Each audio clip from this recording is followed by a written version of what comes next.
Welcome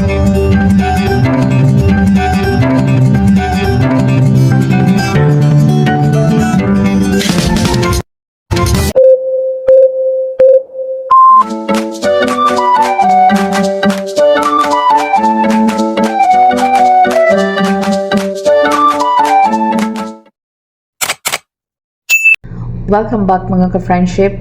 Syempre, this is Jonah and you are watching the Kasambahay Story. Ayan, maraming salamat po sa lahat ng ating mga subscribers. Shout out po sa inyong lahat. And syempre, if bago ka pa lang sa channel natin, inaawitan kita ka-friendship na mag-subscribe ka na, i-hit mo na yung like and share button dyan. Syempre, samahan mo na ng kalampag para updated ka sa mga susunod nating mga videos. And syempre, sa mga videos natin, gusto nating pag-usapan ang mga kwentong kasambahay. Ayan, ganap for today. Ganap for today. Ngayon lang po ulit tayo makakapag-upload ng ating video. Pasensya na po sa lahat ng nag-aabang ng mga videos natin dahil medyo na busy tayo, galing tayo sa farm nila amo at wala nga pong internet doon. So yan, galing po tayo sa Asir region papunta dito sa lugar ng Kabihasnan.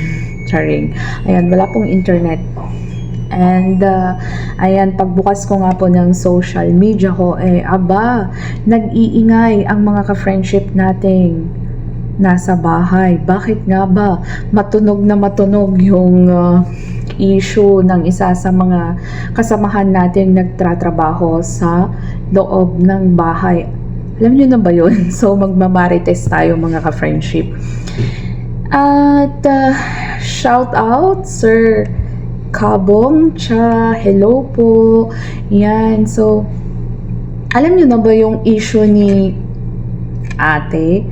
Ayan, sino pa po ang hindi nakakaalam ng kanyang issue? Ayan, ang caption na kumakalat ngayon sa social media ay napauwi siya dahil sa ang kanyang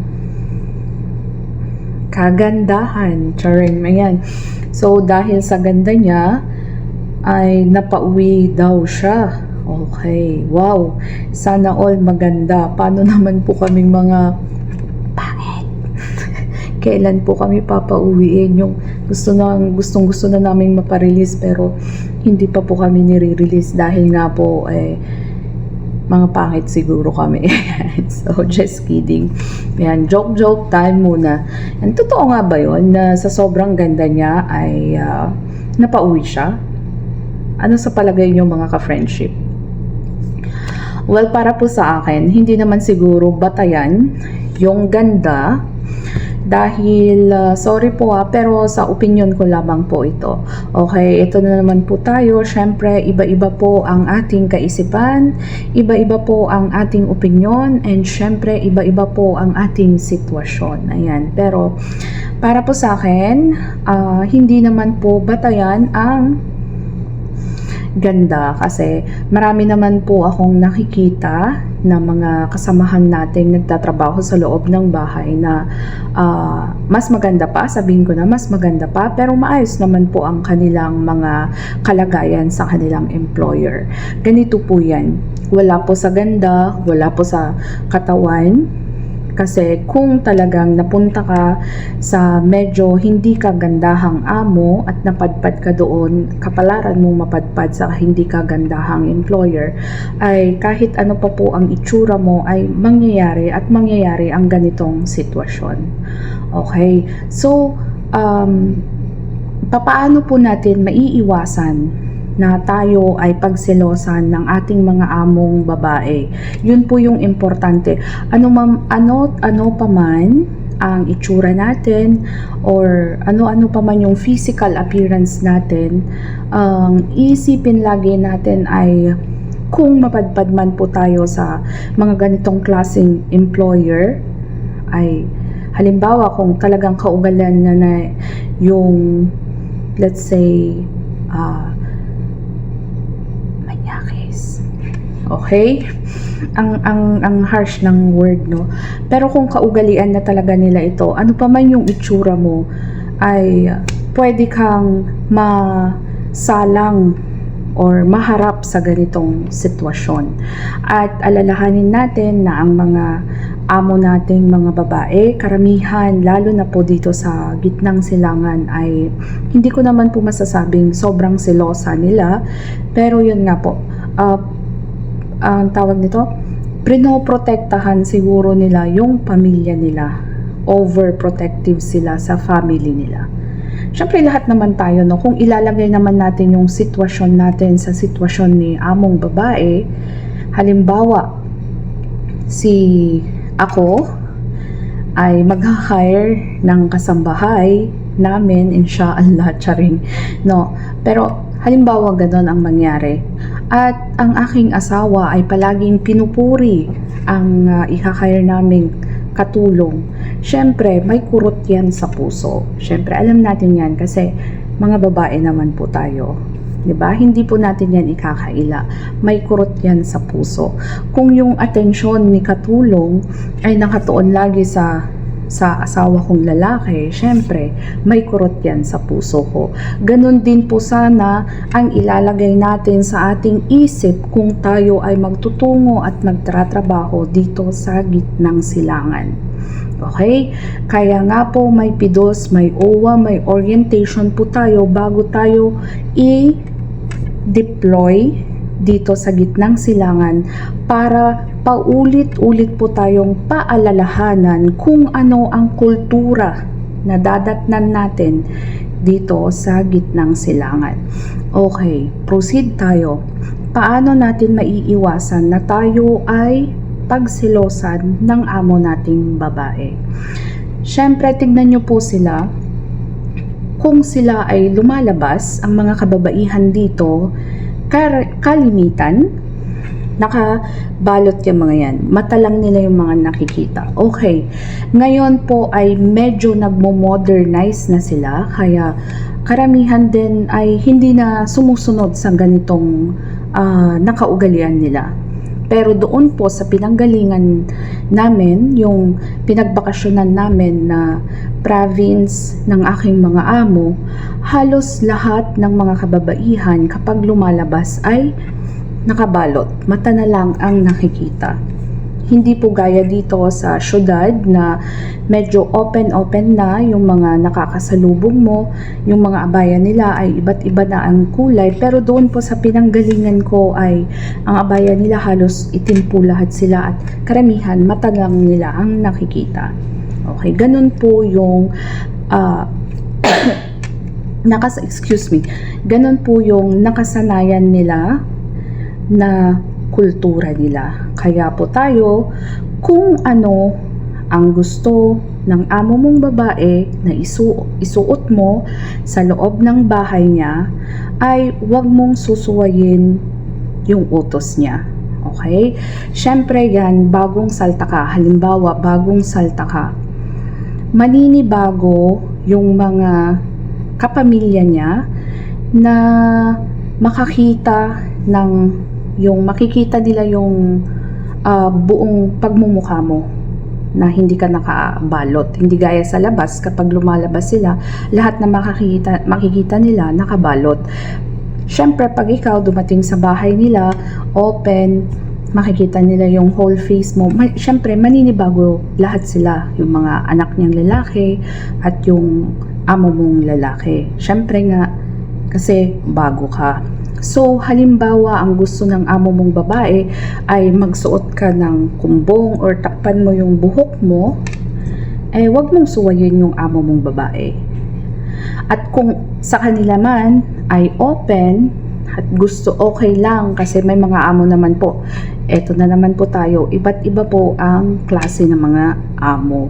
May mga iba na sumusunod sa lumang kaugalian, may mga iba na sumusunod sa yung nagmo-modernize na sila. Kung okay lang sa kanila, well, magsuot ka ng hindi hapit na hapit or magsuot ka ng maluluwag. Okay? Pangalawa, ang atensyon mo dapat nakafocus lang sa amo mong babae. Hindi ko naman totally sinasabi na wag mong sundin si amo mong lalaki. Pero dapat mas nakakahigit na ang atensyon at yung paninilbihan mo ay nakafocus kay amo mong babae. Okay? So, kay ate, napakinggan naman natin yung nasabi niya na minsan inaanyayahan siya ng kanyang amo para ilabas ang mga bata, tapos pag nandoon na pala may magbabantay na doon, tapos pupunta sila kung saan saan. Well, kung ganito yung ginawa ng amo mo, wag kang sasama. Mistake ni ate, sumama siya. Okay? So, wag ganon. Wag mong iiwan yung mga bata sa ibang magbabantay kasi yun yung obligasyon mo. Kahit magalit pa yung amo mong lalaki, kaliwaling magalit siya, okay lang. 'Di ba? Kasi once na binigyan mo ng atensyon yung mga ganon or sumunod ka sa mga ganon na mga style ng amo mong lalaki, iisipin niya na gusto din nito. Okay? And eto pa po, kung makikipag-usap kayo sa amo nyong lalaki, much better na idaan nyo po sa amo nyong babae. Kay amo nyong babae nyo sabihin lahat ng gusto nyo at si amo nyong babae ang magsasabi sa kanyang asawa. Kung hindi naman importante at urgent, wag na wag mong kausapin ang amo mong lalaki. At kapag nakikipag-usap ka, wag ganon. Okay, tingnan nyo. Sorry pero the way na makipag-usap siya, yung may pa-cute-cute. Sorry ba? Pero yung the way na makipag-usap ka, ganon yung style mong makipag-usap sa amo mong lalaki, iba ang iisipin yan. Kung makikipag-usap ka sa amo mong lalaki, straight, huwag kang titingin sa kanya mata, yumukod ka lang, sabihin mo kung anong gusto mo. Dahil dito, iba po ang kultura nila. Okay? Hindi po gaya sa atin na pwede kang, opo, yes, hindi po ganon ang pakikipag-usap sa ating among lalaki. Kung hindi rin lang importante yung sasabihin niya or sasabihin mo, huwag kang makipag-usap. Yes, umiiwas ka kamo, pero the way na makipag-usap kayong parang nagpapakute ba? Sorry yung term. Huwag na huwag kayong makipag-usap ng ganon. At syempre, kung hindi importante talagang sasabihin mo, huwag mo nang kausapin. Okay? Dapat kung makikipag-usap ka, seryoso, casual, at kung emergency lang or importante, dun mo lang siya kakausapin. Lahat ng gusto mo nang sabihin ay sasabihin mo sa amo mong babae. Okay? Syempre, ang kakaibiganin mo rin ay ang amo mong babae.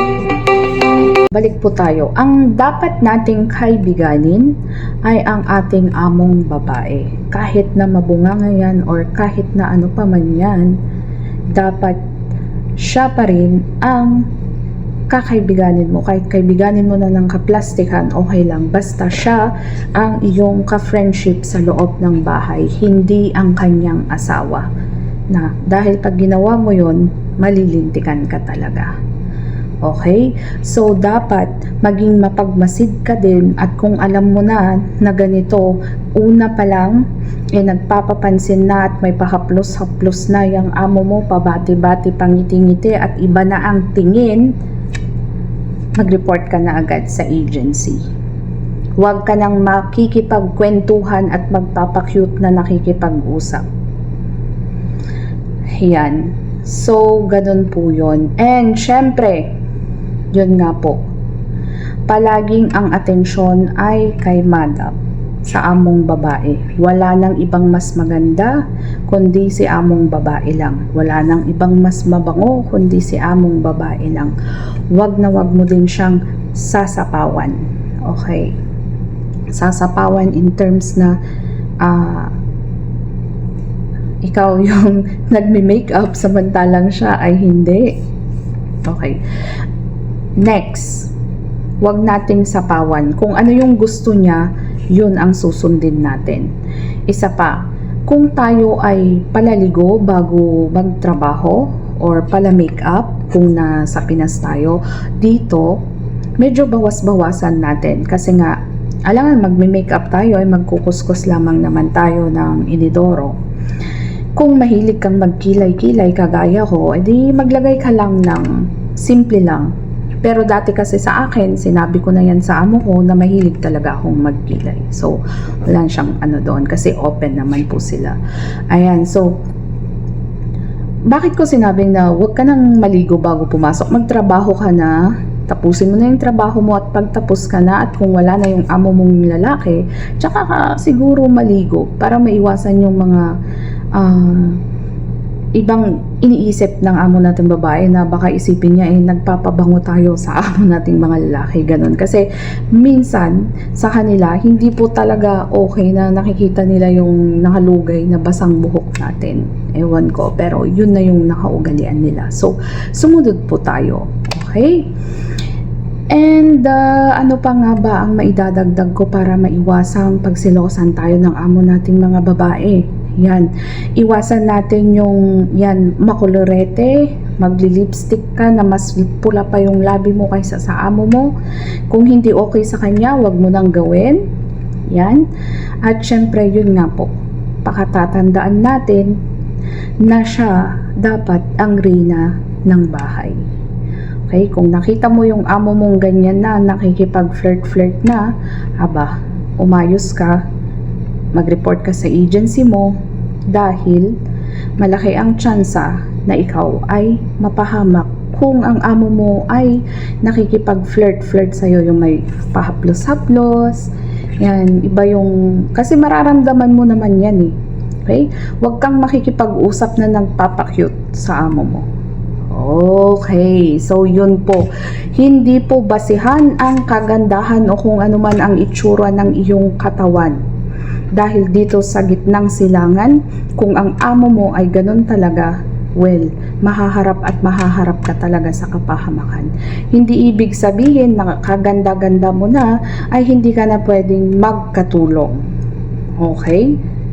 Parang hindi mo deserve na magtrabaho dito sa gitnang silangan bilang kasambahay dahil maganda ka.